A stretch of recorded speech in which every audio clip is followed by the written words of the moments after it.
Hello বন্ধুরা, প্রেমের রাজমহল চ্যানেলের তরফ থেকে আমি প্রিয়াঙ্কা। আমাদের ভিডিওগুলোর নোটিফিকেশন সবার আগে পেতে হলে নিচে থাকা সাবস্ক্রাইব বাটনটি ক্লিক করে পাশে থাকুন আর বেল আইকনটি প্রেস করে নিন। আমাদের ভিডিওগুলো লাইক, কমেন্ট এবং শেয়ার করতে মোটেও ভুলবেন না। ধন্যবাদ সবাইকে। আপনারা কারা আর কেনই বা আমাকে এখানে বেঁধে রেখেছেন? সবটাই জানতে পারবেন মিস মৌ। তার আগে এখানে একটা সাইন করে দিন। আমি কেন সাইন করব? কে আপনারা? আমাকে ছেড়ে দিন প্লিজ। আমার বাবা খুব অসুস্থ, ওষুধ কিনে বাসায় নিয়ে যেতে হবে। প্লিজ আমাকে যেতে দিন। দেখুন মিস, আপনি যদি সাইন না করে এভাবে তর্ক করতে থাকেন, সরি টু সে, তাহলে আপনি আর আপনার বাবার কাছে ফিরে যেতে পারবেন না। তাই ভালোই বলছি, সাইনটা করে দিন।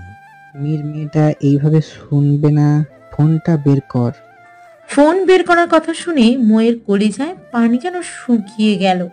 এটা ভেবে লোকগুলো ওর সাথে কি করবে। হঠাৎ করে একটা লোক ফোনের একটা ভিডিও চালিয়ে দিয়ে মোর মুখের সামনে ধরলো। মো যেন আকাশ থেকে পড়লো।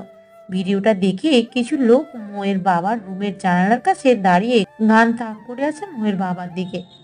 মৌ ভয়ে আর কিছু না বলে পেপারসটায় কি লেখা আছে সেটা না দেখে সাইন করে দিল। প্লিজ এখন আমাকে ছেড়ে দিন। আপনারা যা বলেছেন আমি তাই করেছি। এখন প্লিজ আমাকে ছেড়ে দিন। হ্যালো স্যার, ম্যাম পেপারসে সাইন করে দিয়েছে। আপনাদের স্যারকে আর কেনই বা আমাকে এখানে আটকে রেখেছে? কি অপরাধ করেছি আমি? আপনি কি করেছেন তা স্যার আপনাকে বলবে, আমি নই। কে উনি? আড়ালে থেকে কেন আমাকে কষ্ট দিচ্ছে? ওয়াই? আড়ালে নয়, মিস মৌমিতা জাহান মৌ। এবার থেকে সামনে থেকে তোমাকে তিলে তিলে কষ্ট দিব। না পারবে মরতে আর না পারবে বাঁচতে। মৌ হঠাৎ করে চমকে উঠে লোকটির গলা শুনে। মৌয়ের কাছে লোকটির কণ্ঠ চেনা চেনা লাগছে। সামনে অন্ধকার থাকায় কথা বলা লোকটি স্পষ্ট দেখা যাচ্ছে না বলে মৌ চিৎকার করে বলে ওঠে, কি চান আপনি? কেন আমাকে নিয়ে খেলছেন? কি অপরাধ করেছি আমি? কেন আমাকে এখানে বেঁধে রেখেছেন? কি চাই আপনার আমার কাছে? মৌয়ের কথা বলা শেষ হতেই সজোরে কেউ একজন মৌয়ের গালে থাপ্পড় মারে। থাপ্পড় খেয়ে মৌয়ের গালটা আগুনের মতো জ্বলছে। তা মৌ উপেক্ষা করে সামনে তাকিয়ে দেখে মৌয়ের বস আগুন চৌধুরী, যার বিয়ে হলো মৌ। স্যার, আপনি আমাকে কিডন্যাপ করেছেন? হা হা হা, কেন? এতে কোনো সন্দেহ আছে তোমার? কেন স্যার, কেন? আমি কি অপরাধ করেছি যে আমাকে শাস্তি দিচ্ছেন? আগুন মৌয়ের কথার উত্তর না দিয়ে হাত দিয়ে মৌয়ের মুখ চেপে ধরে। তোর সাহস কি করে হয় আগুন চৌধুরীকে প্রশ্ন করার? এটা তোর আমার কাছে করা প্রথম ভুল, তাই মাফ করে দিলাম। কিন্তু আগের ভুলের কোনো মাফ পাবি না তুই। তার শাস্তি তোকে পেতে হবে। সো গেট রেডি মিসেস মৌ আগুন চৌধুরী। কথাটা বলে আগুন তার লোকদের চোখের ইশারা দিতে তারা বাইরে চলে গেল। আর এইদিকে আগুনের প্রত্যেকটা কথা মৌয়ের কানে বারবার বাড়ি খাচ্ছে। স্যার কি বলে গেল? আমাকে মাফ করবে না? আমি কি অপরাধ করেছি? কেন বললো এই কথা? আর কেনই বা বললো মিসেস মৌ আগুন চৌধুরী? আমার তো বিয়ে হয়নি তাহলে? মৌ নিজের মনে মনে আগুনের বলা কথাগুলো সাজাতে ব্যস্ত। ঠিক তখনই কিছু পশু চিৎকার শুনে ভয়ে মুখ কাঁপতে থাকে। সামনে তাকিয়ে দেখে মৌয়ের বস আগুন চৌধুরী, তার হাতে লোহার শিকল বাঁধা দুটো নেকড়ে দুটো মৌকে দেখে মুখ থেকে লালা ঝরাতে থাকে।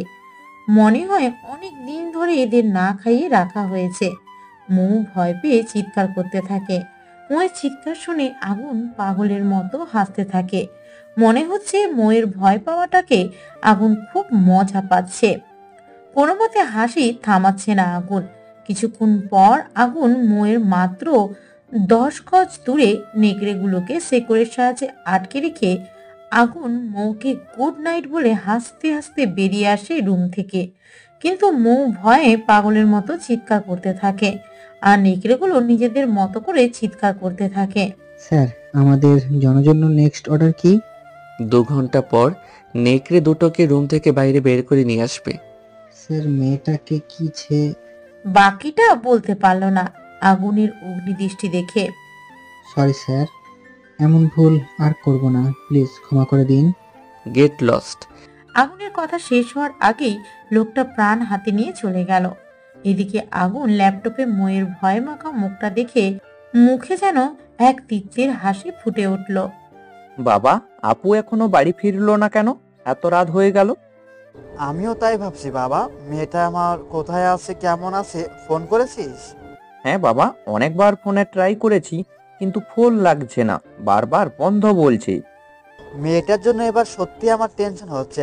শত্রুর তো আর অভাব নেই আমার, কখন কোথা থেকে আমার মেয়েটার ক্ষতি করে দিবে। হ্যাঁ বাবা, আমি আপুর দূর থেকে খেয়াল রাখার জন্য একজন লোক রেখে দিয়েছিলাম, তাকে কল দিলে তো হয়। তুই আসলে একটা গর্ধপ, তাড়াতাড়ি ফোন কর। হ্যাঁ বাবা।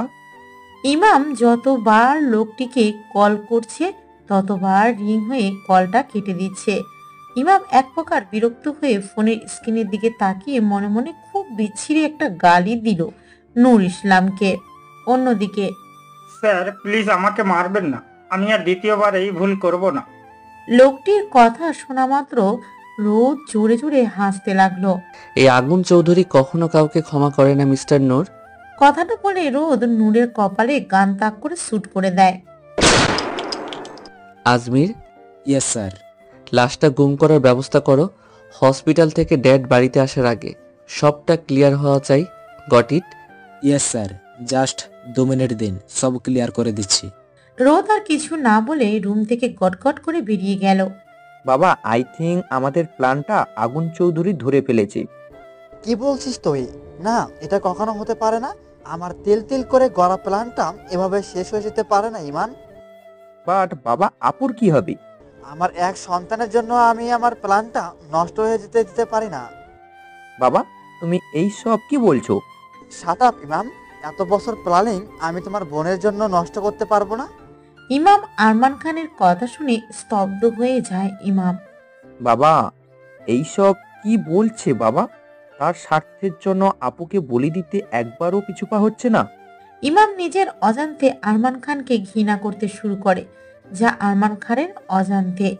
হ্যালো স্যার, ম্যাম তো ভয়ে সেন্সলেস হয়ে গেছে। এখনই নেকড়ে দুটোকে বাইরে বের করে নিয়ে যাও, রাইট নাও। মীর নেকড়ে দুটোকে সাবধানে বাইরে নিয়ে যায়। কিছুক্ষণ পর ডক্টর এসে মেয়েকে চেক আপ করে একটা ইঞ্জেকশন দিয়ে চলে যায়। হ্যালো স্যার, ডক্টর এসে ম্যামকে চেক আপ করে গেছে, ম্যাম ঠিক আছে। ওকে, আমি কিছুক্ষণ পর আসছি, ততক্ষণ মৌর পাশে থাকবে। ওকে?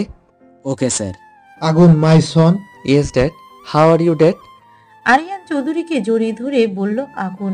I am absolutely fine, but তোমাকে দেখে মনে হচ্ছে না তুমি ঠিক আছো। আগুন আরিয়ান চৌধুরীর থেকে দৃষ্টি সরিয়ে অন্যদিকে তাকিয়ে বলতে লাগলো। ড্যাড, আমি আমার মন পাখিকে খুঁজে পেয়েছি। কথাটা বলে থেমে যায় আগুন। আগুন, মাই সান, আমি জানি তোমার মনের ভেতর কি চলছে, বাট তোমাকে আমি আর স্মরণ করিয়ে দিচ্ছি না। তোমার আর তোমার বোনের সাথে যা হয়েছে তাতে মৌমামুনির কোনো হাত ছিল না। সে তখন নিতান্তই খুব ছোট ছিল। আমি ওকে কখনোই দোষী ভাবতে পারবো না আগুন, কিন্তু হ্যাঁ, আরমান খানকে কখনোই ক্ষমা করিস না। ওকে ততটাই কষ্ট দিয়ে মারবি যতটা কষ্ট আমার ছোট মেয়ে ইমুকে দিয়েছে। কথাটা বলার সময় আরিয়ান চৌধুরী গলা ধরে এলো। আগুন আরিয়ান চৌধুরীকে জড়িয়ে ধরে বলে, ড্যাড, ইউ নো মি। আমি যখন কোনো কাজে হাত লাগাই সেটা সাকসেসফুল না হওয়া পর্যন্ত ছাড়ি না। আর এখানে তো আমার কলিজায় হাত দিয়েছে আরমান খান। ওর জন্য আমার বোনটা 15টা বছর ধরে হসপিটালের বেডে শুয়ে আছে। তাকে আমি ছেড়ে দেব এটা তুমি ভাবলে কি করে ড্যাড? আগুন, তোমাকে আমি থামাতে আসিনি, তোমাকে অ্যালার্ট করে দিতে এসেছি ডিয়ার। মানে কি বলছো ড্যাড? আগুন, আরমান খান খুব চালাক লোক। নিজের ক্ষতি হতে পারে এটা যদি বুঝতে পারে তাহলে নিজের সন্তানকে বিপদে ঠেলে দিতে পিছুপা হবে না। ও আমার বিশ্বাসের সুযোগ নিয়ে আমাকে ঠকিয়েছে। আমার ফুলের মতো মেয়েটা কোমায় হসপিটালে পড়ে আছে শুধুমাত্র এই জঘন্য লোকটার জন্য। Dad, I promise you, Arman খানের এমন মর্মান্তিক মৃত্যু দিব যা ও কখনো ভাবতে পারবে না। কথাটা বলে আগুনের ঠোঁটের কোণে বাঁকা হাসি ফুটে উঠল। আগুন, আমি কালই ইউকে ব্যাক করছি। ইমোকে নিয়ে সব অ্যারেঞ্জমেন্ট কমপ্লিট, জাস্ট তোমাকে ইনফর্ম করার ছিল তাই। ওকে ড্যাড, বাট মম কোথায়? হসপিটালে ইমোর হাত ধরে বসে আছে। কথাটা বলে দীর্ঘ নিঃশ্বাস ফেলল আরিয়ান চৌধুরী। ড্যাড, তুমি রেস্ট করো, আমি আসছি। আগুন বেরোতে যাবে তখনই আরিয়ান চৌধুরী বলে ওঠে, আগুন, আসার সময় আমার বৌমাকে সাথে নিয়ে আসবি। অনেক হয়েছে শাস্তি, যা ওর পাওনা না তাই দিয়েছিস ওকে। আমি যেন এমনটা আর না শুনি, ওকে? Yes dad. অন্যদিকে ইমাম, যত তাড়াতাড়ি সম্ভব জামা কাপড় প্যাকিং করে নাও, আমরা এক্ষুনি বের হব। বাট বাবা, এখন আমরা কোথায় যাব? তুমি তো জানো বাবা, সামনে আমার এক্সাম। তাহলে বাকি কথা বলার আগেই আরমান খান সজোরে ইমামের গালে একটা থাপ্পড় বসিয়ে দিল। ইমাম গালে হাত দিয়ে তাকিয়েছে আরমান খানের দিকে। ইমাম, তুই ভালো করেই জানিস আমি এক কথা দুবার বলা পছন্দ করি না, তারপরেও মুখে মুখে তর্ক করে যাচ্ছিস, তাই এটা তোর শাস্তি। আর একটা কথা শুনে রাখ, আজ থেকে তোর বোন মৌ মারা গেছে আমাদের কাছে, কারণ ও এখন আগুন চৌধুরীর হাতের মুঠোয়। ও যেভাবে চাইবে মৌকে সেইভাবে না যাবে, ওকে কখনো মুক্তি দেবে না আগুন চৌধুরী। তাই তোর জন্য এটাই ভালো হবে, তুই তোর বোনকে ভুলে যাবি। বাবা তুমি নো মোর ওয়ার্ড, ইমান গো। ইমাম কি বলবে ভাষা খুঁজে পাচ্ছে না। নিজের ছেলে মেয়েকে নিজের লোভ হিংসার আগুনে ফেলতে দুবার ভাবলো না। এ কেমন বাবা? সরি মন পাখি, তোমাকে এত কষ্ট দেওয়ার জন্য। মৌয়ের সারা মুখে চুমু দিয়ে আগুন কথাগুলো বলতে থাকলো, কিন্তু মৌর এখনো জ্ঞান ফিরে না আসায় আগুনের কথাগুলো মৌয়ের কান পর্যন্ত পৌঁছলো না। আগুন মৌকে পাজা করে নিয়ে গাড়িতে শুইয়ে দিয়ে আস্তে আস্তে ড্রাইভ করে চৌধুরী ম্যানশনে নিয়ে আসলো। নীলা জোরে চিৎকার করে ডাকতে থাকলো আগুন। আগুনের চিৎকার শুনে নীলা দৌড়ে আসে আগুনের সামনে। কি হয়েছে? আগুন নীনার কথা শুনে দাঁতে দাঁত চেপে বলে, এখনই রুমে হালকা গরম পানি নিয়ে আয়, আর যদি দেরি হয় তো তোদের কি অবস্থা করব বুঝতেই পারছিস। এক্ষুনি আসি স্যার। কথাটা বলেই নীলা দৌড়ে কিচেনে চলে গেল। আগুন মৌকে ওর রুমে এনে শুয়ে দেয়। তার কিছুক্ষণ পর নীলা একটা বড় বোলে করে গরম পানি নিয়ে আসে। আগুন নীলাকে জিজ্ঞাসা করে, পানি কতটা গরম নীলা? স্যার, আপনি যেমনটা বলেছিলেন ঠিক তেমনটাই, ভয়ে ভয়ে বলল নীলা। ও তাই বুঝি। কথাটা বলে নীলার হাত ধরে গরম পানিতে চেপে ধরে। পানি গরম থাকায় নীলার হাত পুড়ে যায়, যন্ত্রণায় চিৎকার করতে থাকে। ঠিক সেই সময় ময়ের জ্ঞান ফিরে আসতে আগুনের করা কর্মকাণ্ড দেখে ভয়ে আবার জোরে চিৎকার দিয়ে বেড থেকে নেমে দৌড়ে পালাতে যাবে, তখনই আগুন ময়ের হাতটা শক্ত করে ধরে ফেলে।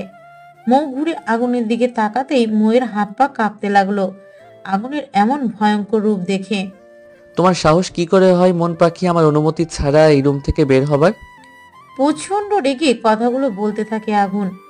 স্যার, আমি বাড়ি যাব, বাবা ভাইয়ের কাছে যাব, প্লিজ আমাকে যেতে দিন। কান্না করতে করতে বলতে থাকে মৌ। হা হা হা, তাই নাকি মিসেস আগুন চৌধুরী?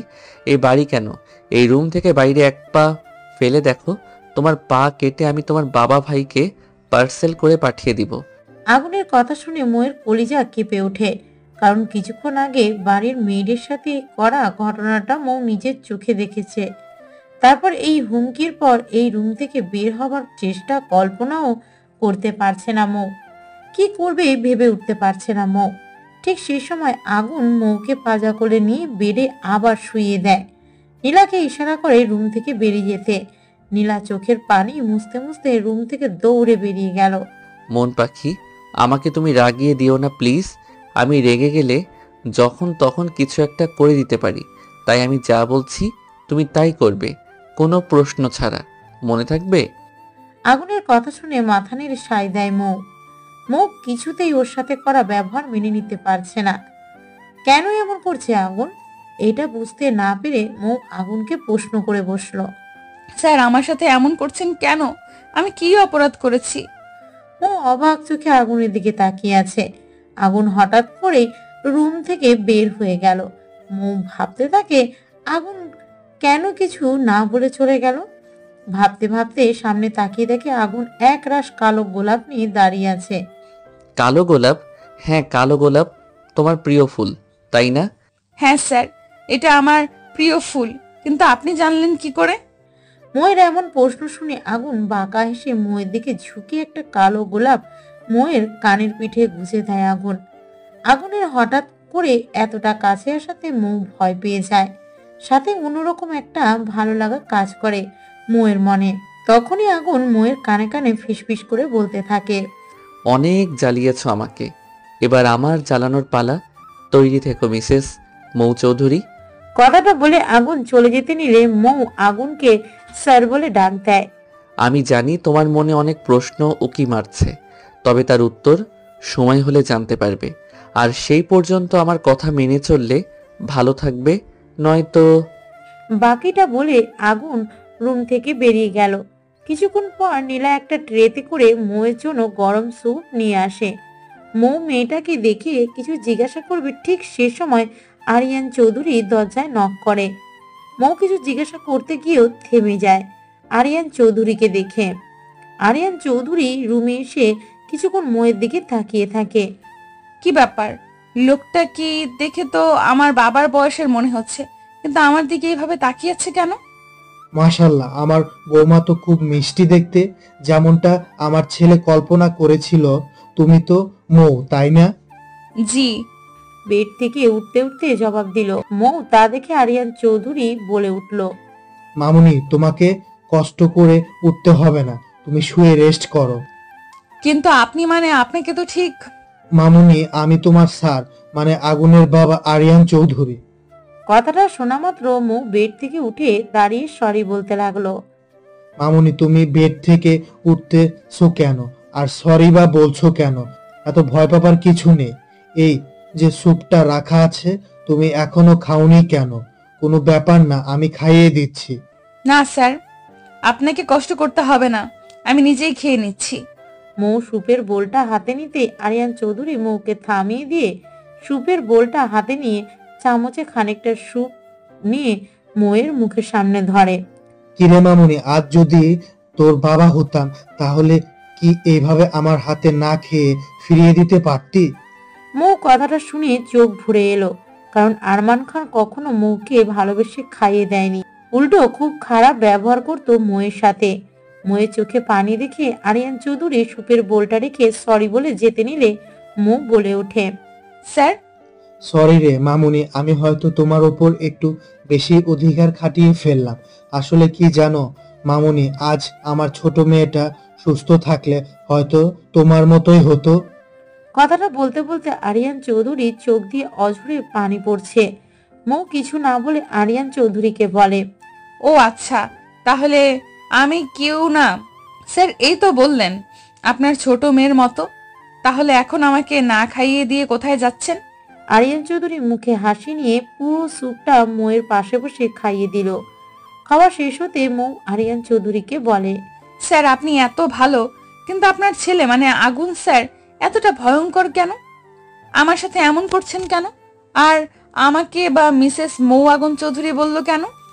মৌয়ের এমন প্রশ্ন শুনে আরিয়ান চৌধুরীর মুখ কালো হয়ে গেল, কারণ মৌয়ের কাছে আসার আগেই আগুন পরিষ্কার করে বলে দিয়েছিল মৌয়ের কোনো প্রশ্নের উত্তর যেন উনি না দেয়। এখন কি বলবে মৌকে, সেটাই ভেবে পাচ্ছে না আরিয়ান চৌধুরী। ড্যাড। আরিয়ান চৌধুরী আগুনকে দেখে যেন স্বস্তির নিঃশ্বাস ফেলল। এখন যদি আগুন না আসতো তাহলে নির্ঘাত সত্যি কথাটা মৌকে জানিয়ে দিত আরিয়ান চৌধুরী। ড্যাড, তোমাকে এক্ষুনি নিচে যেতে হবে, কিছু জরুরি ফাইলে তোমার সিগনেচার প্রয়োজন। আগুনের কথা শেষ হতে আরিয়ান চৌধুরী রুম থেকে বেরিয়ে যেতে আগুন রুমের দরজা লক করে দেয়। এটা দেখে মৌ ভয়ে ঘামতে থাকে। আগুন মৌয়ের ভয়টাকে আরো একটু বাড়িয়ে দেওয়ার জন্য শার্টের বোতাম খুলতে খুলতে মৌর দিকে এগিয়ে আসতে থাকে। মৌ আগুনের শার্ট খুলতে দেখে ভয়ে বেডের চাদর গায়ে জড়িয়ে নিয়ে ভয়ে কাঁপতে থাকে।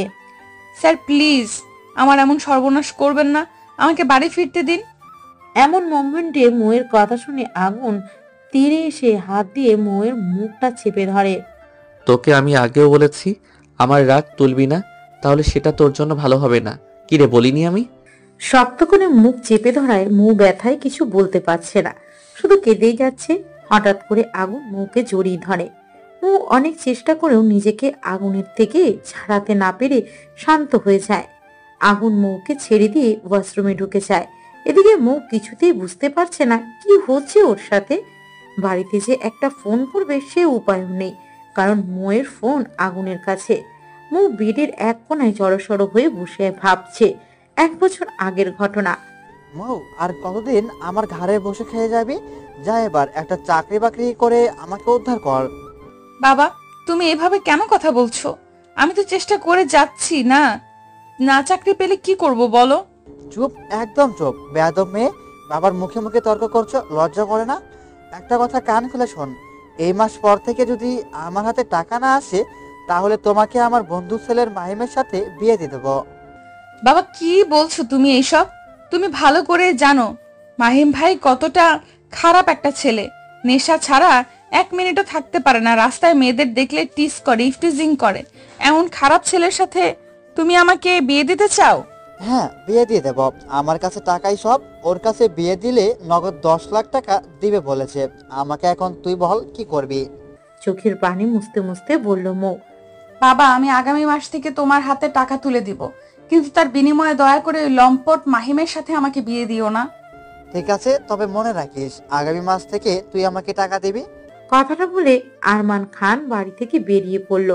ঠিক সেই সময় মৌয়ের ছোট ভাই ইমাম এসে বলল, আপু দেখ না, আজ আবার তোর নামে 1000টা কালো গোলাপ দিয়ে গেল। মৌ পিছনে তাকিয়ে দেখে সত্যি আজও 1000টা কালো গোলাপ এসেছে, কিন্তু কে দিয়ে যাচ্ছে, কেন দিচ্ছে তা মৌ নিজেও বুঝতে পারছে না।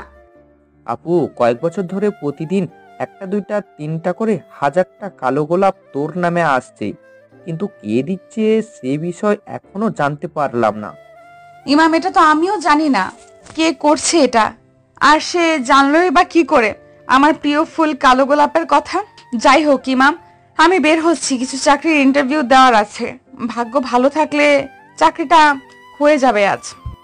বেস্ট অফ লাক আপু। Thank you. মৌ রুমে গিয়ে ড্রেস চেঞ্জ করে কালো রঙের একটা 3 পিস পরে নিয়ে তার উপর ক্রিম কালারের ওড়না দিয়ে হিজাবটা বেঁধে নিয়ে ব্যাগ নিয়ে বেরিয়ে পড়ে। ইমাম, মৌয়ের পিছনেও কোথায় যায়, কি করে, সব ইনফরমেশন আমার চাই। কিন্তু বাবা, আপুর পিছু নেওয়া প্রয়োজন কেন? সেটা তোমার না জানলেও চলবে। তোমাকে যা বললাম তাই করো, আদারওয়াইজ আমি অন্য কিছু করতে বাধ্য হব। না বাবা, যাচ্ছি।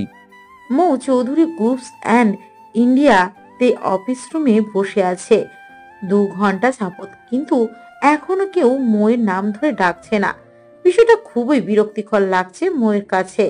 মৌ রিসেপশনে গিয়ে জানতে চায় ইন্টারভিউটা কখন শুরু হবে। আসলে গত 2 ঘন্টা যাবত অপেক্ষা করছে, কিন্তু কেউ এখনো ডাকছে না। রিসেপশনিস্টের মেয়েটা মৌকে কিছু বলতে যাবে, ঠিক সেই সময় মৌয়ের পিছনে আগুন চৌধুরীকে দাঁড়িয়ে সালাম দিতে লাগলো। মৌ কিছু বুঝতে না পেরে পিছনে তাকাতে মৌয়ের জান বেরিয়ে যাওয়ার উপক্রম। বিজনেস আইকন যে কিনা মাত্র 25 বছরে 3 বার অ্যাওয়ার্ড পেয়েছে, সে কিনা মৌয়ের সামনে দাঁড়িয়ে। মিস জান্নাত, হু ইজ শি? স্যার, উনি চাকরির ইন্টারভিউ দিতে এসেছে। ওকে আমার কেবিনে পাঠিয়ে দিন 2 মিনিট পর। কথাটা বলে আগুন গটগট করে কেবিনে চলে গেল। তার দিকে জান্নাত অবাক হয়ে দাঁড়িয়ে আছে।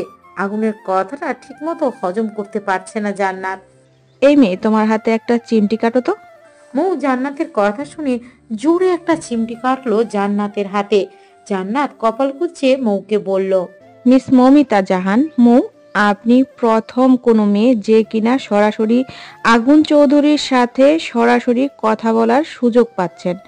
দাঁড়িয়ে আছেন কেন? ডান দিকে সোজা স্যারের কেবিন। মৌ কিছু না বলে ব্যাগটা নিয়ে সোজা আগুনের কেবিনের সামনে গিয়ে দরজায় নক করে Mou. May I coming sir? Yes. তো মিস মৌমিতা জাহান মৌ, আপনার সার্টিফিকেটগুলো দিন। মৌ ব্যাগ থেকে সার্টিফিকেটগুলো বার করে আগুনের টেবিলের উপর রাখে। আগুন সার্টিফিকেটগুলো একবার ভালো করে দেখে একটা ফাইল সাইন করতে বলে মৌকে। মৌ পেপারসটা না দেখে সাইন করে দেয়। ততক্ষণে আগুন লাইটার বার করে জ্বালিয়ে দিল মৌয়ের সার্টিফিকেটগুলো। এটা দেখে মৌ চিৎকার করে ওঠে, স্যার, স্যার, আপনি এটা কি করছেন? কেন পোড়াচ্ছেন আমার সার্টিফিকেটগুলো? হাত দিয়ে আগুন নেভাতে নেভাতে বলতে লাগলো মৌ। আগুন মৌয়ের কথা তোয়াক্কা না করে ল্যান্ডলাইনে ফোন করে ম্যানেজারকে আসতে বলে। স্যার, আসবো? ইয়েস, আজ থেকে আমার নতুন পিএ, এই যে মৌমিতা জাহান মৌ, ওনাকে ওনার অ্যাপয়েন্টমেন্ট লেটারটা দিয়ে দিবেন, আর আগামীকাল থেকে চাকরিতে জয়েন করবে। Okay sir. এখন যেতে পারেন। মৌ কি বলবে ভেবে পাচ্ছে না। সার্টিফিকেটগুলো পুড়ে ছাই পড়ে রইল নিচে। প্রথম দিন মৌয়ের সাথে যা হলো, মৌ ভাবছে চাকরিটা করবে না। ততক্ষণে মৌয়ের ভাবনাটা ভেঙে দিয়ে আগুন বলে উঠল, চাকরি ছাড়ার চিন্তা কখনো মনে এনো না, কারণ এই অফিসে ছাড়া অন্য কোথাও তোমার চাকরি হবে না। বিকজ সার্টিফিকেট ছাড়া কোনো কোম্পানি তোমাকে চাকরিতে রাখবে না। আগুনের কথা শুনে মৌ যেন রাগে ফেটে পড়ছে। দেখুন স্যার, আপনি কাজটা মোটেও ঠিক করেননি। এইভাবে আমার ক্ষতি না করলেও পারতেন। আমি চলে যাচ্ছি। ও আর একটা কথা, আমি অন্য কোথাও চাকরি করতে পারি বা না পারি, কিন্তু আপনার এখানে চাকরি আমি করব না। যে অফিসে এমন অসভ্য বাজে বস থাকে সেখানে তো একদমই নয়। মৌ বেরিয়ে যেতে নিলে খেয়াল করলো দরজা খুলছে না। অনেক চেষ্টা করেও খুলতে না পেরে পিছনে আগুনের দিকে তাকাতে দেখে আগুন মুখ বাঁকিয়ে হাসছে। মৌ এতক্ষণে বুঝতে পারলো দরজা না খোলার পিছনে এই বাজে লোকটার হাত আছে। মৌ আগুনকে কিছু বলতে যাবে, ঠিক তখনই আগুন চেয়ার ছেড়ে দাঁড়িয়ে মৌয়ের দিকে এগোতে লাগলো। মৌ এতক্ষণ রেগে থাকলেও ও এখন বেশ ভয় পাচ্ছে আগুনকে দেখে। স্যার প্লিজ, আমি এখানে চাকরি করতে চাই না। আপনি আমাকে যেতে দিন প্লিজ। ওকে যেতে দিব, তার আগে এটা দেখো এখানে কি লেখা আছে।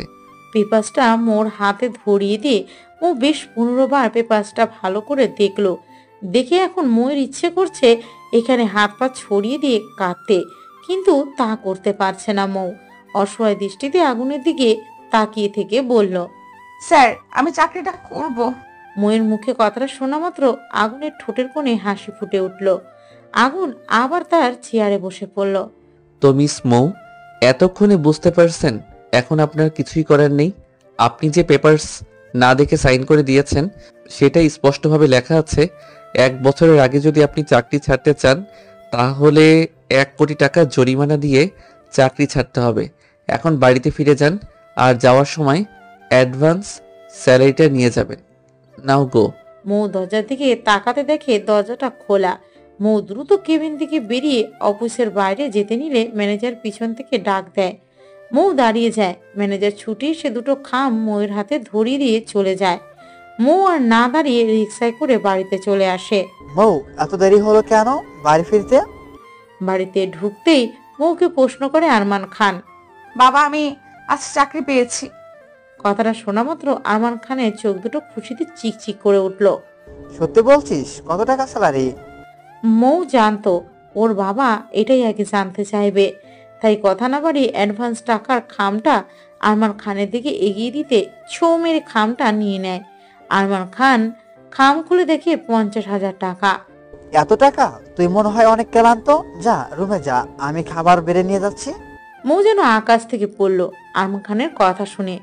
যে বাবা মা মরে যাওয়ার পর থেকে ভালো করে কথা বলে না, নিজের হাতে খাবার বেড়ে দেওয়া তো দূরে থাক, আজ হাতে কিছু টাকা দেওয়া এত ভালোবাসা। মৌ রুমে যেয়ে সামান্য নিয়ে ব্যালকনিতে দাঁড়িয়ে চুল মুছতে থাকে। তখন হঠাৎ করে সামনের ফ্ল্যাট চোখ পড়তে মৌয়ের দু চোখ যেন আটকে গেল, কারণ মৌয়ের মুখোমুখি আর কেউ না, আগুন দাঁড়িয়ে আছে মৌয়ের দিকে টেডি স্মাইল দিয়ে। ইতিমধ্যে মৌয়ের হাত পা কাঁপতে শুরু হয়ে গেছে। তোয়ালেটা ফেলে দিয়ে দৌড়ে রুমে চলে গেল। এদিকে আগুন মৌয়ের কাণ্ড দেখে শরীর কাঁপিয়ে হাসতে লাগলো। আগুন স্যার এখানে কি করছে? মৌ আগুনের ভয়ে বেলকনিতে যাওয়া বন্ধ করে দিল। ইমাম, মৌকে ডেকে নিয়ে আয়, খাবার রেডি আছে। বাবা, তুমি আপুর জন্য নিজের হাতে খাবার সার্ভ করছো? ইমাম, বেশি কথা না বলে যা করতে বললাম তাই করো। ইমাম আর কিছু না বলে মৌকে ডাকতে চলে গেল। আজ আমার স্বপ্ন সত্যি হলো। মৌকে দিয়ে আমার সব স্বপ্ন পূরণ করব, আর তা না হলে মাহিব তো আছেই। কথাটা বলে আরমান খান এক পৈশাচিক হাসি দিল। এভাবে কিছু মাস কেটে গেল, কিন্তু আগুনের টর্চার করা কমেনি, উল্টো বেড়ে যাচ্ছে। দিন দিন মৌ পিয়ে হয়ে যাওয়ার পর থেকে পিয়নের কাজও করতে হয়েছে মৌকে। কখনো সারাদিন কফি বানিয়ে আনতে হতো মৌকে, আর আগুন তা না খেয়ে মৌয়ের মাথায় ঢেলে দিত। অফিসের কোনো ছেলে যদি মৌয়ের সাথে কথা বলতো তাহলে সেদিন মৌকে এক পায়ে দাঁড় করিয়ে রাখতো আগুন। মৌ নীরবে আগুনের টর্চার সহ্য করে যায়, কিন্তু কথায় বলে না, মানুষেরও একটা ধৈর্যের সীমা আছে, আর তা একবার অতিক্রম করে ফেললে শান্তশিষ্ট মানুষও হিংস্র রূপ নিতে বাধ্য হয়। ঠিক তেমনি ঘটে মৌয়ের জীবনে। আগুন একদিন জোর করে মৌকে কিস করে বসে, তবে তা অফিস কর্মচারীর সামনে। মৌ লজ্জা ঘৃণায় সবার সামনে আগুনের গালে থাপ্পড় মেরে অফিস থেকে বেরিয়ে যায়। তারপর থেকে মৌ আর অফিসে যায়নি। না, আগুন মৌকে ফোন করেছে, তবে মাস শেষে মৌয়ের স্যালারিটা বাড়িতে পৌঁছে যেত। মৌ আগুনের কথা ভুলে গিয়ে নিজের রুমে বসে অপরাজিতা বইটা পড়ছিল। তখনই হন্তদন্ত হয়ে আরমান খান মৌয়ের রুমে ঢুকে মৌকে বিয়ের শাড়ি গয়না দিয়ে বলে, মৌমা, এগুলো দেখো তো তোমার পছন্দ হয়েছে কিনা। বাবা, এইসব কি বিয়ের শাড়ি কেন? তোমাকে এত প্রশ্ন করতে বলিনি, আমি তোমাকে যা বলেছি তাই বলো, পছন্দ হয়েছে কিনা। হ্যাঁ বাবা, আমার পছন্দ হয়েছে। গুড। শোনো মৌ, আগামী মাসের 5 তারিখে তোমার আর মাহিমের বিয়ে ঠিক করেছি। আরমান খানের কথা শুনে মৌ যেন সব কথা হারিয়ে ফেলেছে। কি বলবে বুঝতে পারছে না, শুধু এটাই ভেবে যাচ্ছে যে করে হোক এই বিয়ে হওয়ার আগে পালাতে হবে। মৌ, একটা প্রশ্ন ছিল, প্রত্যেকদিন যে এত কালো গোলাপ আসে কে পাঠায়, এটা কি তুই জানিস? না বাবা, আমি সত্যি জানি না কে এই ফুলগুলো পাঠায়। মৌয়ের কথা শুনে আরমান খান যেন একটা স্বস্তির নিঃশ্বাস ফেললো। যাক, মৌ তাহলে এখনো কিছু জানে না যে কে পাঠাচ্ছে এই ফুলগুলো। আগুন চৌধুরী, তুমি চলো ডালে ডালে, আমি চলি পাতায় পাতায়। কি ভেবেছো তুমি মৌকে যে তুমি কালো গোলাপ গুলো পাঠাও তা আমি জানি না? আমি জানি, কিন্তু মৌ জানে না, কারণ এই 15 বছরে ওর স্মৃতি থেকে তোমাকে আমি মুছে ফেলেছি। আরমান খান নিজের মনে মনে হাসতে লাগলো। আর এদিকে মৌ গভীর চিন্তায় তলিয়ে গেল। মৌ কিছুতেই মাহিমকে বিয়ে করতে চায় না, কারণ মাহিম যতবার ওর সামনে এসেছে ততবার ওর দিকে অদ্ভুত এক নোংরা দৃষ্টিতে তাকিয়ে থাকতো। অনেকবার আরমান খানকে বলেও কিছু হয়নি। মৌয়ের কথাগুলো ইগনোর করতো আরমান খান। বাবা, তুমি এখানে ড্রয়িং রুমে চলো, মাহিম ভাই আর ওনার বাবা মা এসেছেন। ইমামের মুখে কথাটা শুনে এক মুহূর্ত দেরি না করে রুম থেকে বেরিয়ে গেলেন, আর যাওয়ার আগে মৌকে রেডি হতে বলে গেলেন। আপু, বল। আপুরে, তুই কোথাও পালিয়ে যা, না হলে এই নরকে তোকে আর থাকতে হবে না। কথাটা বলে ইমাম চলে গেল। কিছুক্ষণ পর মৌয়ের ডাক পড়তেই মৌ শাড়ি পরে মাহিমের বাবা মায়ের সামনে যায়।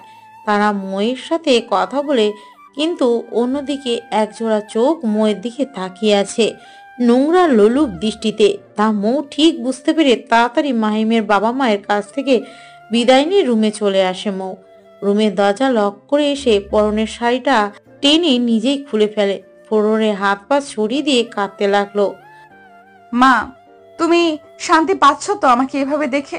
কেন বলো মা, কেন তুমি মরে যাওয়ার পর মাকে সাথে নিলে না? কেন বলো? আমি কি খুব খারাপ মেয়ে মা, তার জন্য আমাকে এমন শাস্তি দিলে? কেন মা, কেন আমার সাথে এমন হয়? কেন? কি অপরাধ করেছি আমি যার কারণে আমাকে একা রেখে এইভাবে স্বার্থপরের মতো চলে গেলে? মা জানো, বাবা না আর আগের মতো আমাকে ভালোবাসে না। তুমি চলে যাওয়ার পর আমার সাথে ভালো করে কথাও বলে না, আগের মতো আদরও করে না, খুব খারাপ ব্যবহার করে। আচ্ছা মা, আমি কি বাবার সৎ মেয়ে? বলো না মা, বলো। তাই জন্যই কি ওরকম মাতাল নেশাখোর বাজে ছেলের হাতে আমাকে তুলে দিতে চাইছে, যে কিনা মেয়েদের শরীর ছাড়া আর কিচ্ছু বোঝে না? মা গো, তুমি মরে যাওয়ার সময় আমাকে কেন সাথে করে নিয়ে গেলে না মা? কেন? মৌ ওর মায়ের ছবি হাতে নিয়ে ছবির দিকে তাকিয়ে কাঁদতে কাঁদতে কথাগুলো বলল। কিন্তু মৌ জানে না দূর থেকে কেউ একজন মৌয়ের কষ্ট থেকে সেও কষ্ট পাচ্ছে। দেখতে দেখতে আরো একটা মাস কেটে গেল। এর মাঝে মাহিম আর মৌকে ডিস্টার্ব করার জন্য এ বাড়িতে আসেনি। শুধু একবার মাহিমের বাবা মা এসেছিল বিয়ের শপিংগুলো দেখাতে। ও এবার নিজে ডিসিশন নিয়েছে যে এ বিয়ে সে করবে না, যে করে হোক সে পালাবে। কিন্তু এমন কোনো এক্সকিউজ চাই যেটা বললে অনায়াসে মৌকে আরমান খান বাড়ি থেকে বেরোতে দিবে। মৌয়ের মাথায় আসলো অফিসের কথা। আইডিয়া, বাবা যদি বলি অফিসে ইমার্জেন্সি ডেকেছে তাহলে হয়তো আর বারণ করতে পারবে না। যদিও বা ইমামকে সাথে পাঠায় তাহলে ও আমার সাথ দিবে। এখন বাবাকে বলতে হবে। মৌ আরমান খানের রুমের সামনে এসে দরজায় নক করতে আরমান খান ভিতরে আসতে বলে। মৌ, তুমি এখন এই সময় কি ব্যাপার? কপাল কুঁচে জানতে চাইলো আরমান খান। বাবা, অফিস থেকে ফোন এসেছে, আমাকে এমার্জেন্সি যেতে বলেছে অফিসে। আমান খান কিছুক্ষণ চুপ থেকে বলে উঠলেন, ঠিক আছে যাও, তবে সন্ধ্যার আগে বাড়িতে চলে আসবে। বিয়ের আগে বাইরে তো যাতায়াত করা ভালো না। জি বাবা, আমি সন্ধ্যার আগে বাড়িতে ফিরবার চেষ্টা করব। মৌ রুম থেকে বেরিয়ে হাঁপ ছেড়ে বাঁচলো। নিজের রুমে গিয়ে ড্রেস চেঞ্জ করে নিজের জমানো কিছু টাকা নিয়ে বেরিয়ে পড়লো মৌ। কিন্তু ভাগ্যের কি নির্মম পরিহাস, বাড়ি থেকে বের হয়ে কিছু দূর যেতেই একটা প্রাইভেট কার সামনে থামিয়ে একটা রুমাল দিয়ে মৌয়ের মুখ চেপে ধরে সাথে সাথে মৌ অজ্ঞান হয়ে যায়। তারপর জ্ঞান ফেরার পর মৌ নিজেকে আবিষ্কার করে অন্ধকার একটা রুমে, যেখানে মৌকে একটি চেয়ারের সাথে হাত পা বেঁধে রেখেছে। হঠাৎ করে দরজা খোলার শব্দ পেয়ে মৌ চমকে যায়। মৌকে এভাবে চমকাতে দেখে আগুন বলে, মন পাখি, এভাবে ভয় পাচ্ছ কেন? আমি বাঘ না ভাল্লুক? যাও ফ্রেশ হয়ে আসো। আগুনের কোনো কথাই যেন মৌয়ের কানে পৌঁছচ্ছে না। মৌ যেন কোনো এক ঘোরের ভিতরে আছে। আগুন মৌকে নিশ্চোখ দেখে রেগে যায় হুট করে। মৌকে কোলে তুলে নিয়ে ওয়াশরুমে ঢুকে যায় আগুন। কি করছেন কি স্যার? আমাকে নামিয়ে দিন প্লিজ। এদিকে মৌ চোখ বন্ধ করে কথাগুলো বলতে থাকলো। আগুনের প্রথমে রাগ হলেও এখন বেশ মজা পাচ্ছে মৌয়ের কাণ্ড দেখে। আগুন বেশ বুঝতে পারছে শুধু টাওয়াল পরা দেখে মৌ চোখ বন্ধ করে আছে। আগুন শাওয়ারের নিচে মৌকে দাঁড় করিয়ে শাওয়ার অন করে দিল। মৌয়ের সাথে সাথে আগুনও আবার ভিজতে লাগলো। স্যার, আমার ঠান্ডা লাগছে, প্লিজ শাওয়ার অফ করুন। আগুন শুধু মৌয়ের কাপা কাপা ঠোঁটের দিকে তাকিয়ে আছে। মৌ আগুনের কোনো রেসপন্স না পেয়ে চোখ মিলে আগুনের দিকে তাকিয়ে বলতে যাবে, ঠিক তখনই আগুন মৌয়ের ভেজা ঠোঁটে নিজের ঠোঁট ডুবিয়ে দিল। মৌ আগুনের থেকে নিজেকে ছাড়ানোর চেষ্টা করতে গেলেই আগুন মৌয়ের হাত দুটো দেওয়ালের সাথে চেপে ধরে, ঠোঁট ছেড়ে দিয়ে গলায় মুখ ডুবিয়ে দেয়। মৌ এসব সহ্য করতে না পেরে কাঁদতে থাকে। হঠাৎ করেই আগুনের ঘোর কাটতেই এক ঝটকায় মৌ থেকে নিজেকে ছাড়িয়ে নেয় আগুন। মৌ সাথে সাথে বসে পড়ে, কাঁদতে থাকে।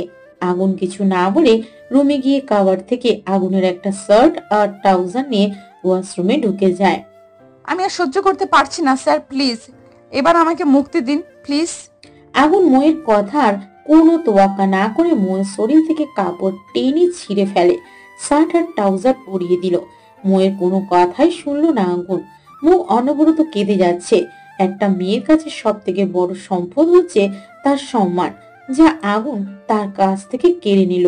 ভাবতেই মৌ হাত দিয়ে মুখ ঢেকে কাঁদতে লাগলো।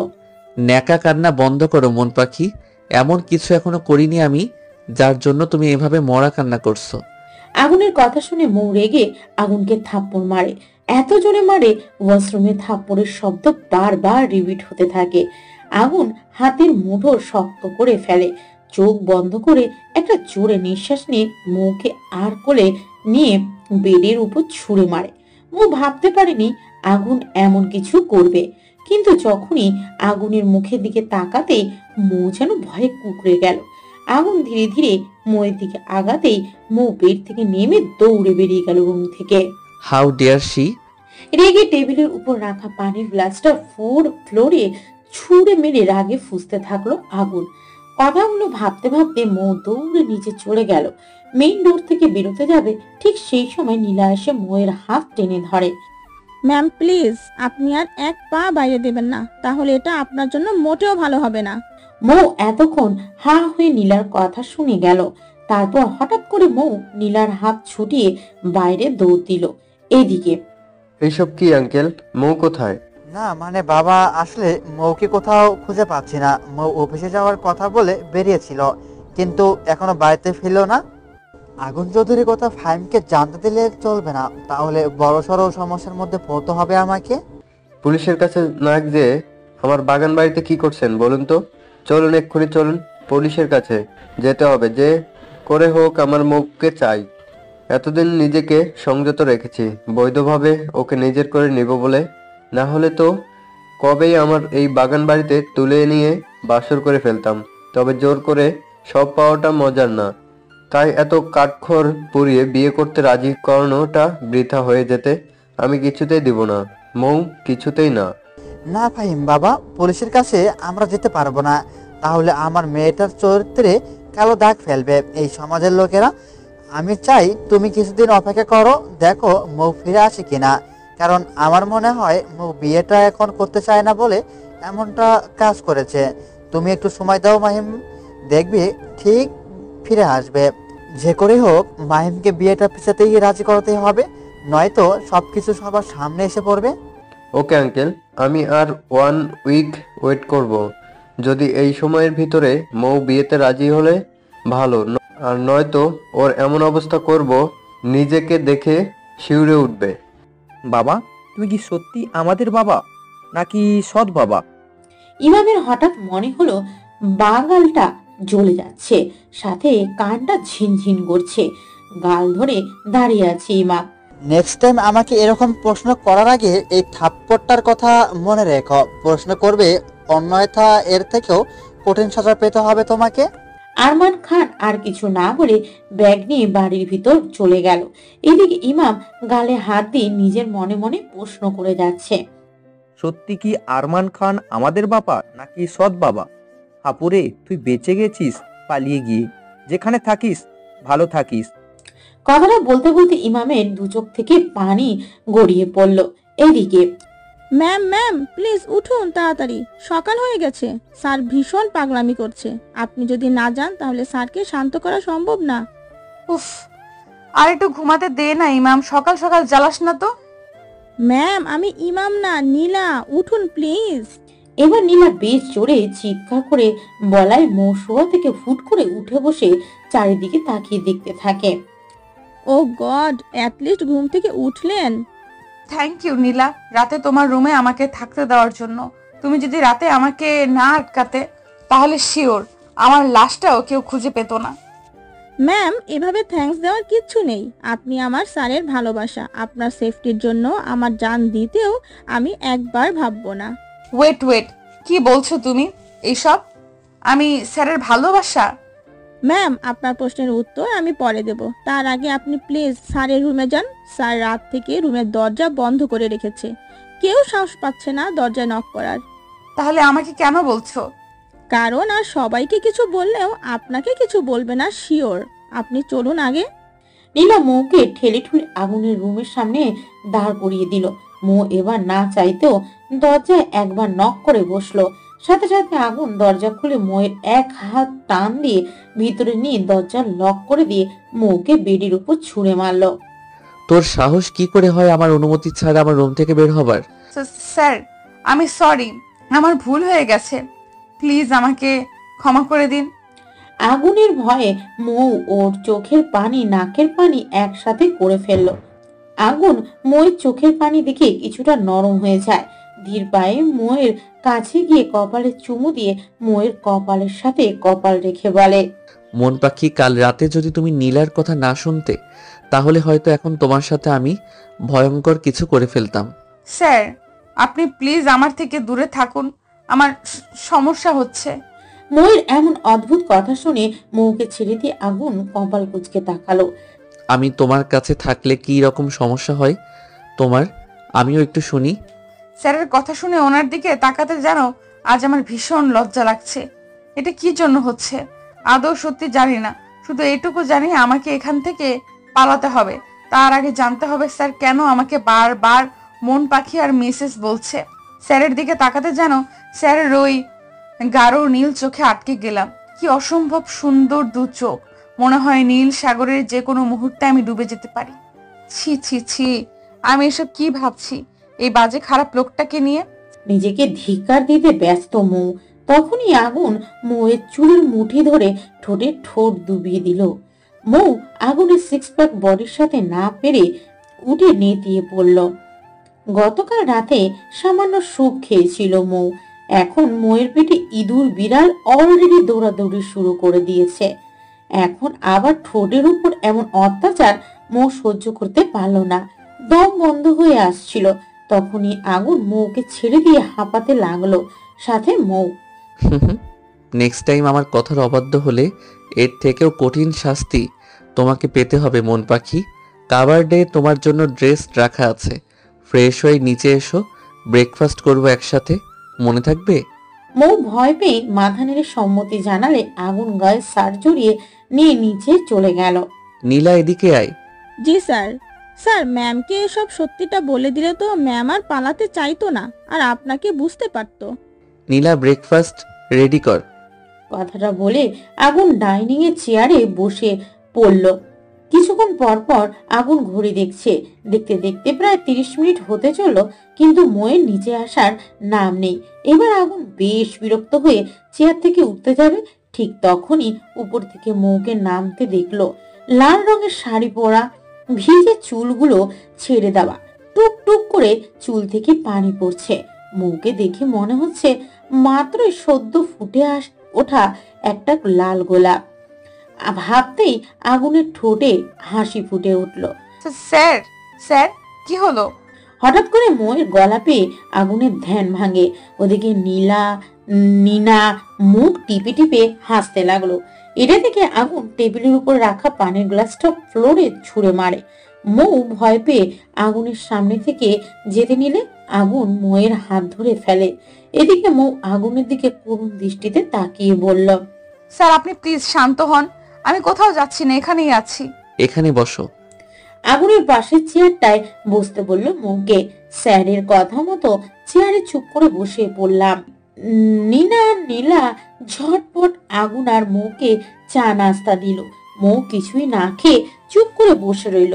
আগুন চাটা মুখে নিতেই দেখে মৌ না খেয়ে চুপ করে বসে আছে। আগুন চাটা নিচে রেখে ব্রেড হাতে নিয়ে মৌয়ের মুখে ঢুকিয়ে দেয়। আচমকা এমন ঘটনার জন্য মৌ মোটেও প্রস্তুত ছিল না। কোনোভাবে খাবারটা খেয়ে রাগী কণ্ঠে আগুনকে কিছু বলতে যাবে, তখনই আগুনের ফোনটা বেজে ওঠে। কাজটা কমপ্লিট? ইয়েস স্যার, আপনি যেভাবে বলছিলেন সেইভাবে কাজটা করেছি। তবে ছেলেটি বেশ সমস্যা করছে, মানে খুব চেঁচামেচি করছে। ইউ ইডিয়েট, কি করে একটা ছেলেকে হ্যান্ডেল করতে হয় তা এখনো শিখিসনি? Sorry sir. Sorry my food. ছেলেটিকে অজ্ঞান করে রাখ, আমি আসছি। আগুনের ফোনে কথা শেষ হতে সামনে তাকিয়ে দেখে মুখ অবাক দৃষ্টিতে ওর দিকে তাকিয়ে আছে। মন পাখি, এইভাবে প্লিজ আমার দিকে তাকিয়ে থেকো না, নিজেকে কন্ট্রোল করতে পারি না। ছি, আপনি এসব কি বলছেন স্যার? আর আপনি কোন ছেলেটাকে আটকে রেখেছেন? জানতে চাও মন পাখি? মৌ মাথা নাড়িয়ে সম্মতি জানাতে আগুন এক গ্লাস দুধ নিয়ে মৌকে জোর করে খাইয়ে দিয়ে মৌকে আর কোলে নিয়ে গাড়িতে বসিয়ে সিট বেল্ট লাগিয়ে দিয়ে গাড়ি নিয়ে বেরিয়ে পড়লো। স্যার আমরা কোথায় যাচ্ছি? আগুন মৌয়ের প্রশ্নে উত্তরে শুধুমাত্র একটা মিষ্টি হাসি দিয়ে বলল, খুব তাড়াতাড়ি জানতে পারবে মন পাখি, জাস্ট একটু পেশেন্স রাখো। পেশেন্স রাখবো মানে? স্যার কি আমাকে মেরে ফেলার ফোন দিয়ে আসছে? না না না, তা হতে পারে না।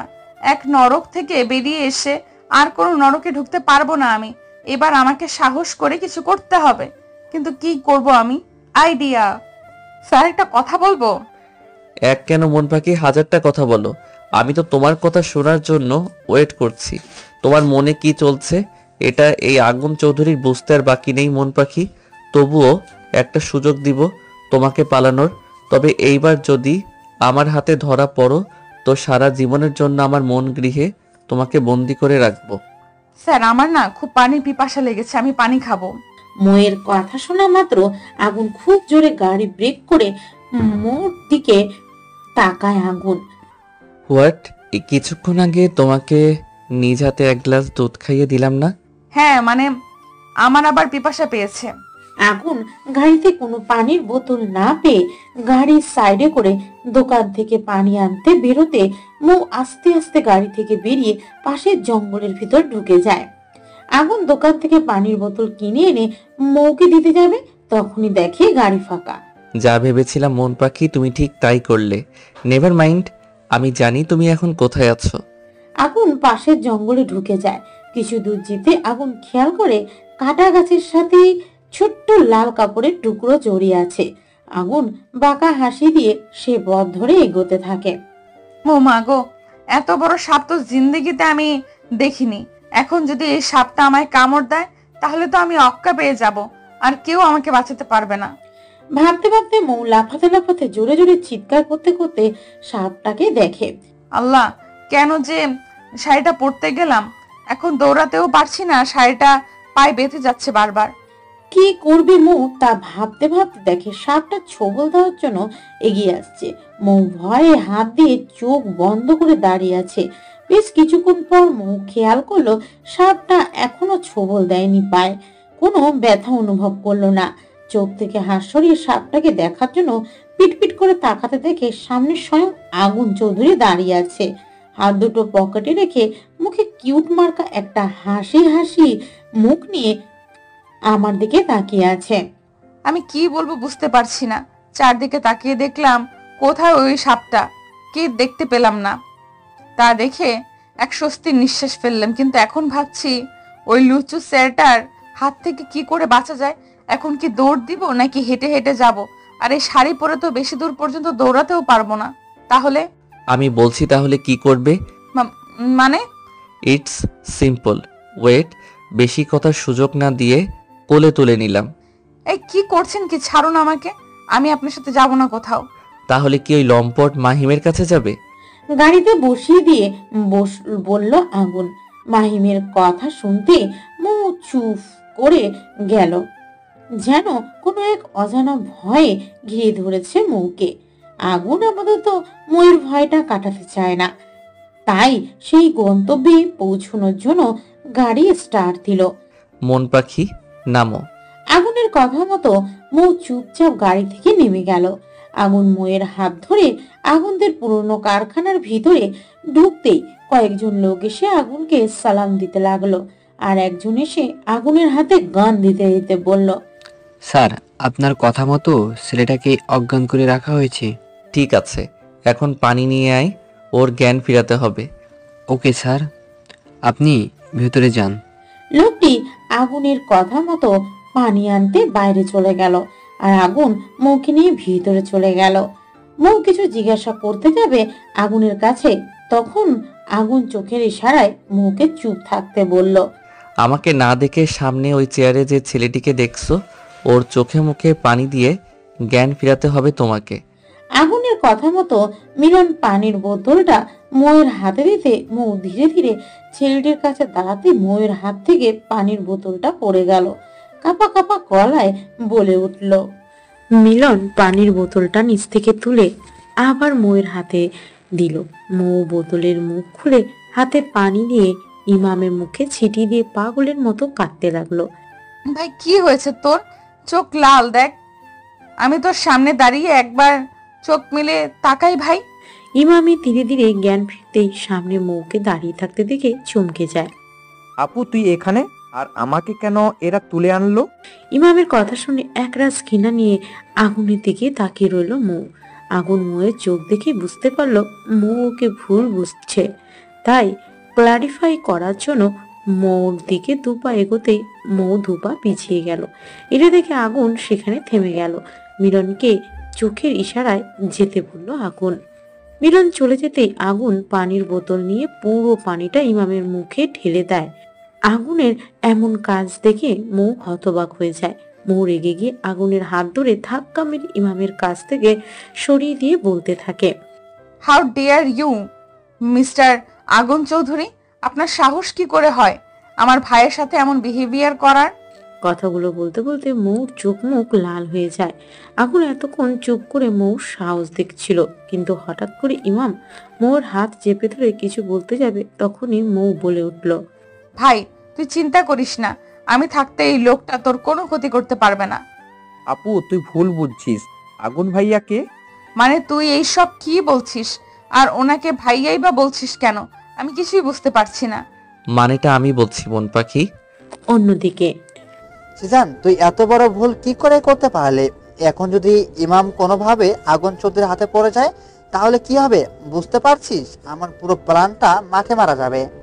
সরি স্যার, আমরা আসলে বুঝতে পারিনি এই টুকু ছেলে আমাদের এইভাবে ঘোল খাওয়াবে, এটা আমরা বুঝতে পারিনি। জাস্ট শাট আপ সিজান, কোনো প্রকার এক্সকিউজ মি আমি শুনতে চাইনি।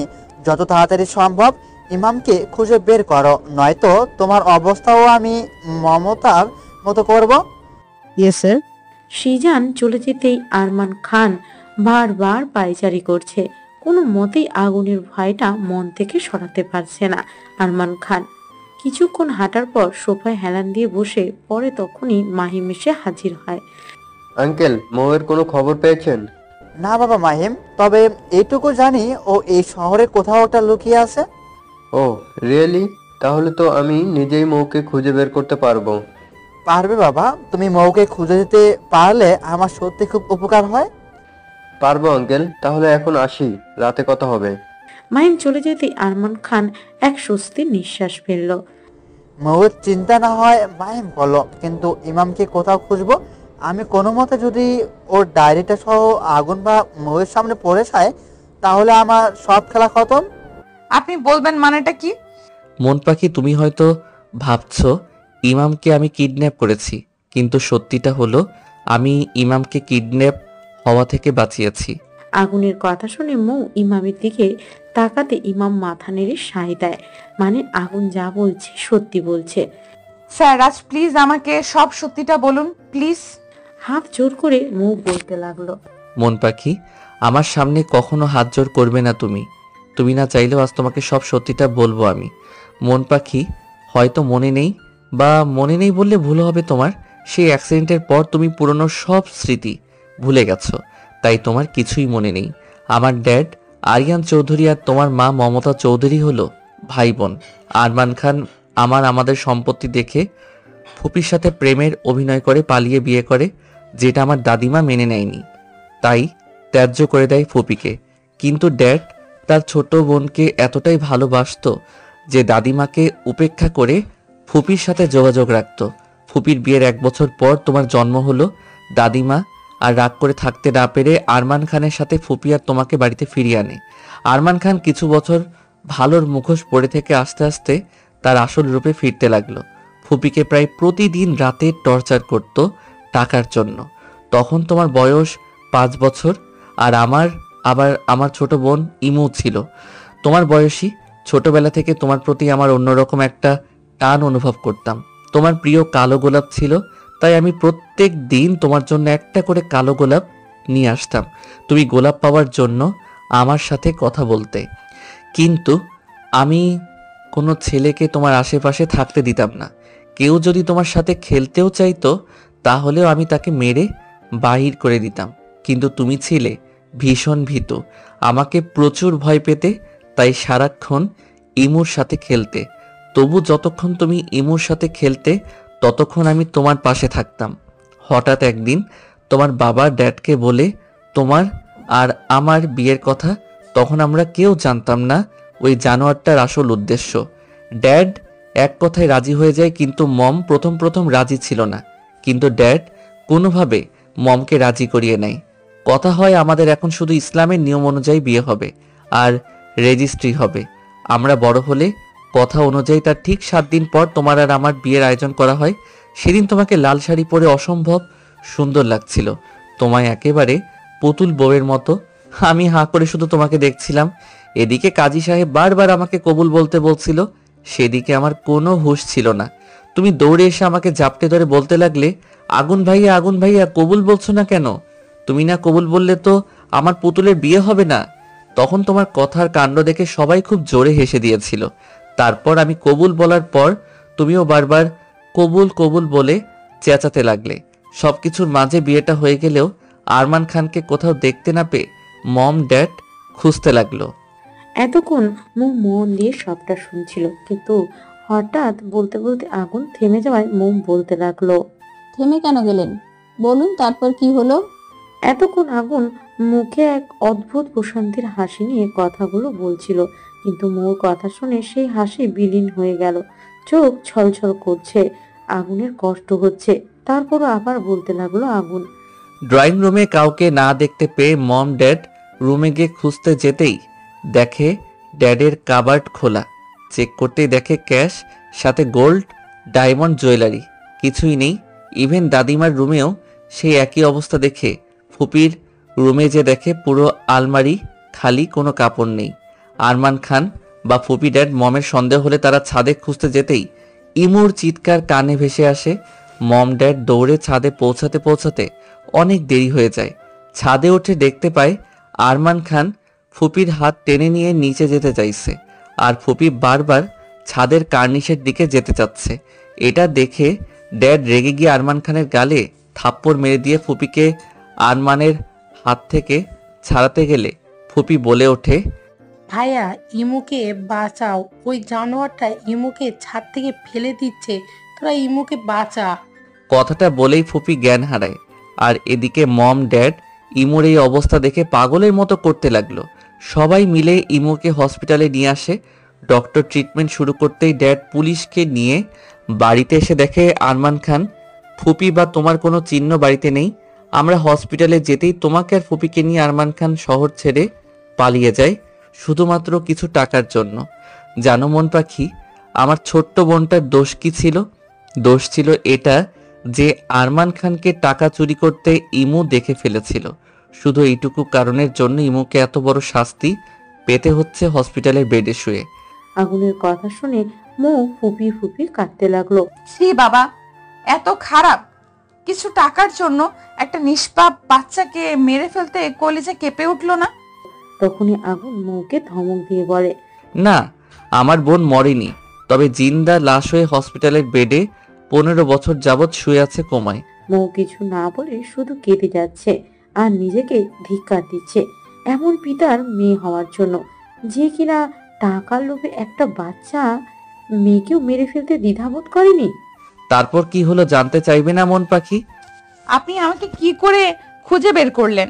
তুমি আমার স্ত্রী মন পাখি, তোমাকে তো আমাকে খুঁজে বের করতেই হতো, তাই না? আপনি কি করে জানলেন আমি? বাকিটা বলতে না দিয়ে আগুন বলতে লাগলো, ড্যাড খুব গোপনে তোমাদের খোঁজার জন্য ডিটেকটিভ লাগিয়েছিল। তারাই তোমাদের খুঁজে বের করে তাদের মাধ্যমে জানতে পারি সেদিন তাড়াহুড়ো করে বেরোবার সময় তোমাদের গাড়িটা অ্যাক্সিডেন্ট করে। আর ওই অ্যাক্সিডেন্টে তোমার মাথায় গভীর আঘাত পাওয়ার জন্য তুমি আগের সব ঘটনা ভুলে যাও, কিন্তু আমি সব সময় তোমার আশেপাশে থাকতাম। তার মানে এত বছর যাবত আপনি আমার জন্য কালো গোলাপ পাঠাতেন? হ্যাঁ, আমি পাঠাতাম। আর এটা ওই জানোয়ারটা বুঝতে পেরে মাহিমের সাথে তোমার বিয়ে ঠিক করে। তার আগে বলুন, আপনার অফিসে জব করার সময় আপনি এত খারাপ ব্যবহার কেন করতেন? কারণটা তুমি খুব ভালো করেই জানো। ছোটবেলা থেকে কোনো ছেলেকে তোমার আশেপাশে আমি সহ্য করতে পারতাম না। আর সেখানে তুমি অফিস কলিগদের সাথে হেসে হেসে কথা বলতে, যা আমি মোটেও সহ্য করতে পারতাম না মন পাখি। আগুনের কথা শুনে মৌয়ের ঠোঁটে এক চিলতে হাসি ফুটে উঠল। মৌ মনে মনে ভাবছে, সত্যি কেউ ওকে এতটা ভালোবাসতে পারে? আপু, এইটা নেও, এটা আমুর ডায়েরি। ডায়েরি? হ্যাঁ আপু, তুমি এটা পড়লে জানতে পারবে বাবা কতটা নীচ প্রকৃতির লোক। ইমামের কথা শুনে মৌ ডায়েরিটা হাতে নেয়। দেখুন মিস্টার চৌধুরী, আমার ছোটবেলার কথা মনে নেই তা কেন আপনি তা খুব ভালো করেই জানেন। আর এখন তো আমিও জানলাম আপনি আমার মামাতো ভাই, তাই আপনাকে সরাসরি বলছি আমি এই বিয়েটা মানি না। হোয়াট? আপু, এটা তুই কি বলছিস? আমি যা বলছি ঠিকই বলছি ইমাম। আর এই মিস্টার আগুন চৌধুরী বাবা যা যা আপনাদের সাথে করেছে তা হয়তো আমি ঠিক করতে পারবো না, কিন্তু এই নয় যে আপনি যে বিয়েটার কথা বলছেন তা আমি মেনে নেব। কি বলতে চাইছো মন পাখি, ক্লিয়ার করে বলো।